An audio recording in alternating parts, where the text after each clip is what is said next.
श्री गणेशाय नमः। आत्मज्ञानामृत ग्रंथ के द्वारा जीवन की सार्थकता और सत्यता क्या है, इसे प्रदर्शित किया गया है।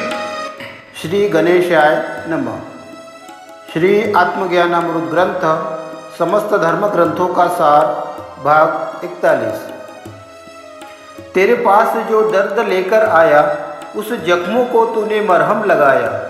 घनघोर अंधेरा था जिन राहों पर, वहाँ पर तूने प्रेम का दीपक जलाया। भवसागर के गलियों में जब हमें अपना कोई नजर नहीं आया, गुरुदेव तेरी असीम कृपा दृष्टि ने जीवन का सही अर्थ समझाया। श्लोकार्थ। गुरुदेव हमारे भीतर के अज्ञान को नष्ट करके, मन से सभी प्रकार का मैल साफ करके हमें स्वच्छ तथा निर्मल कर देते हैं। ऐसे ही सद्गुरु की महिमा का बखान करते हुए संत पुरुष कहते हैं कि सच्चा गुरु हमारे दुख दर्द को दूर करके जीवन में आनंद की अनुभूति कराता है। सद्गुरु हमें मोह माया के जाल से छुड़ाकर हमें निस्वार्थ भाव से कर्म करने का मार्ग बताते हैं। साथ ही अपने भीतर का प्रेम दीपक प्रज्वलित करने से जीवन की विपरीत परिस्थितियों में अपना बचाव हो सकता है। इस गुण ज्ञान से सद्गुरु हमारा परिचय कराते हैं। गुरुपद की महिमा अनंत तथा अपार है। इसका वर्णन शब्दों की सीमाओं से परे है। गुरु के अभाव में शिष्य परमात्मा की अनुकंपा से वंचित रह जाता है, क्योंकि गुरु ही एक ऐसा माध्यम है जिसके सानिध्य में रहकर ज्ञान प्राप्त करने से भक्त का भगवान से रूबरू होने का सपना हकीकत में तब्दील हो जाता है। प्राण पखेरु अमर हुए, जिन्होंने नेक कर्म किए संसार में, फिर ना रही एक सूत भर की दूरी दामन और कफन में। द्वंद्व सरक कर हट जाएंगे, तू लग जा ध्यान साधना भक्ति में। भागना बचना लड़ना छोड़कर हो जा लीन प्रभु के चरणों में। श्लोकार्थ। इस संसार में जिन महापुरुषों ने समाज की सेवा करके गांव समाज के लोगों को सच्चाई के मार्ग पर चलकर ही आत्म साक्षात्कार की क्रिया संपन्न हो सकती है, इस बात को समझाने का भरसक प्रयास किया है और उनके जीवन में सदा पथ प्रदर्शक बनकर स्वयं अपने जीवन में भलाई के कार्य करते रहे। वे महान संत पुरुष इस संसार में न होते हुए भी समाज आज उनके बताए हुए मार्ग का अनुसरण करता है।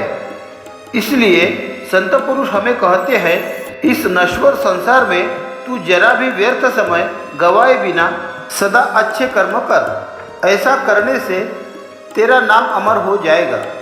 तेरे मन में उत्पन्न होने वाली परस्पर विरोधी स्थितियाँ हट जाएगी और तू परमात्मा के भक्ति में लीन होकर परमानंद को प्राप्त करने में सफल हो जाएगा।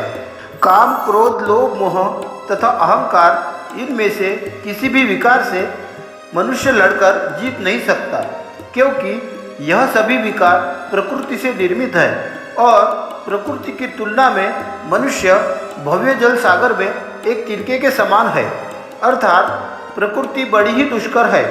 इसलिए संत महात्मा जन इस विषय को समझाते हुए कहते हैं कि हे मनुष्य, इन विकारों में से कोई भी विकार तेरे मार्ग में बाधा बनकर तुझे ग्रसित कर रहा है और इन विकारों में तू उलझकर समाज के लिए परेशानी का कारण बना हुआ है, तो परमात्मा से मिलने वाली कृपा दृष्टि से तू दूर हो जाएगा।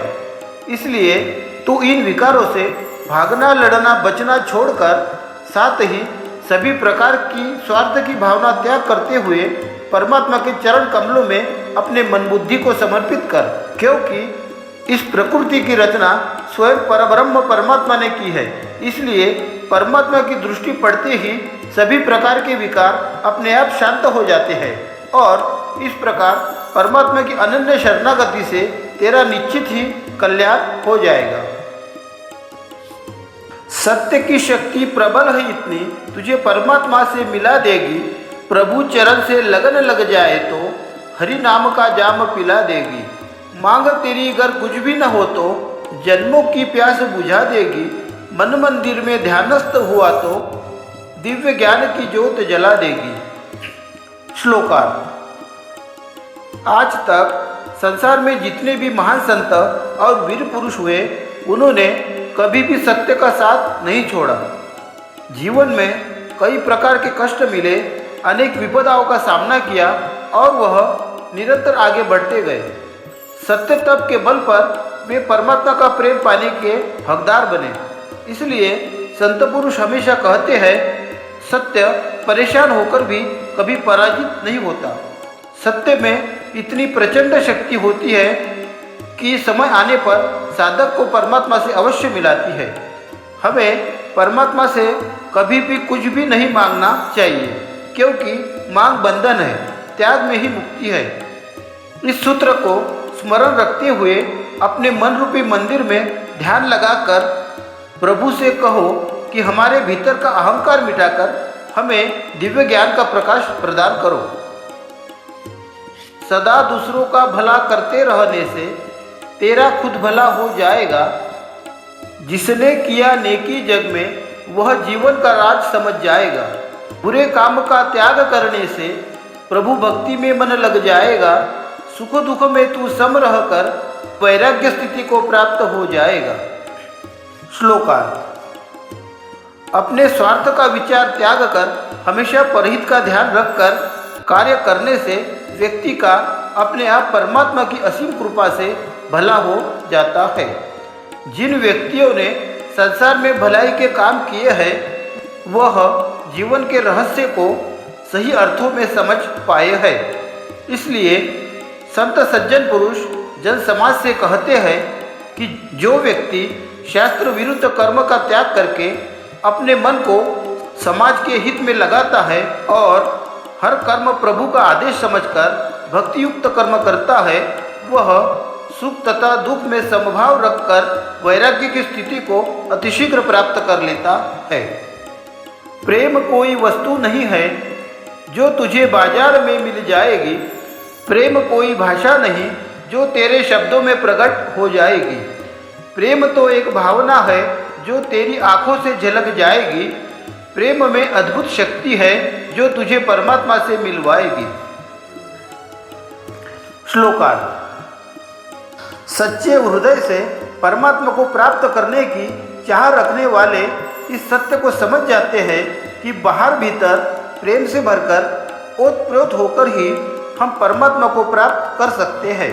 व्यक्ति ध्यान साधना, पूजा पाठ या सभी प्रकार के कर्मकांड तथा नाम सिमरन करे, परंतु उसके हृदय में प्रेम ना हो तो वह कदापि परमात्मा का अनुभव प्राप्त नहीं कर सकता। क्योंकि परमात्मा कोई वस्तु नहीं है जिसकी हम कोई कीमत चुकाकर उसे खरीद सके। प्रेम कोई किसी देश की भाषा नहीं है कि जिसे हम शब्दों के द्वारा लिखकर प्रकट कर सके। प्रेम तो हमारे भीतर के अथाह गहराई से निकला हुआ एक ऐसा भाव है जो आंसू बनकर प्रेम के आधिक्य में आंखों से झलक कर व्यक्ति के सच्चे प्रेमी होने का प्रमाण देता है। प्रेम के भाव को प्रकट करने के लिए कीमती से कीमती शब्द भी छोटा पड़ जाता है।